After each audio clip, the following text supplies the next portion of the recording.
দেখো ইংলিশের নম্বর বৃদ্ধির ক্ষেত্রে একটা গুরুত্বপূর্ণ ভূমিকা পালন করে, সেটা হচ্ছে ভোকাবুলারি সেকশন। কিন্তু ভোকাবুলারি সহজে মনে থাকে না। চলো আমার সাথে সাথে তোমরা ভোক্যাব করো, দেখবে তোমরা আর ভোক্যাব ভুলতে পারছো না। চলো দেখি আজকের আমাদের সিনোনিম কি আছে। What is the synonym of gimmick? তো first option is fracas, second option deceit, third option erudite and fourth option is calamity. Let's see. Gimmick, gimmick কে আমি পড়বো জিমিক। জিমি, জিমি ভ্যালেন্টাইনের কথা তোমরা শুনে হবা, ক্লাস 11 12 এ একটা গল্প ছিল আমাদের স্টোরি, যেখানে জিমি ছিল একটা খুব স্মার্ট থিপ বা চোর, যে কি হতো খুব ট্রিক ট্রিক খাটাতে পারতো তার চুরির ক্ষেত্রে, ট্রিক বা চিট চিট চিট করে করে ওই চুরি করতো, তাই না? আচ্ছা, নেক্সট ওয়ার্ড ইজ ফ্র্যাকাস, মানে ফিরছে বা ফের কাজ ফেলে দিয়েছে। যখন ফের কাজ ফেলে দিবে তো কি লাগবে? ঝগড়া লাগবে, মানে আবার বারবার করে কাজ ফেলে দিচ্ছে।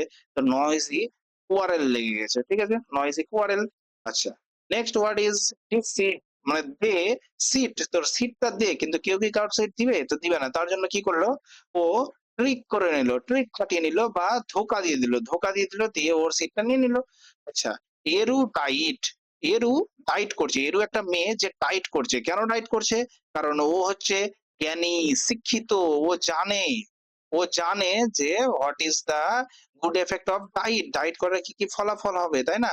আচ্ছা, ক্যালামিটি, কোন স্থানের মাটি, মাটি মানে মিট্টি, যদি কালা হয়ে যায়, কালা হয়ে গেছে, তার মানে কি ওখানে কি নেমে আসবে? দুর্যোগ নেমে আসবে, ঠিক আছে, ডেঞ্জার, ওই জায়গাতে থাকাটা হয়ে যাচ্ছে তোমার ডেঞ্জার। ঠিক আছে, আশা করি তোমরা এই ওয়ার্ড গুলোর মানে আর ভুলবে না। তো থ্যাংক ইউ ভেরি মাচ। তোমাদের যদি ভালো লেগে থাকে তাহলে লাইক, শেয়ার এন্ড সাবস্ক্রাইব করো। এবং এই মতো সমস্ত ওয়ার্ড উইথ ট্রিক্স জানার জন্য A to Z সিরিজ চলছে আমার চ্যানেলে, সেটা তোমরা করতে পারো। Okay, thank you very much. Tata, bye by.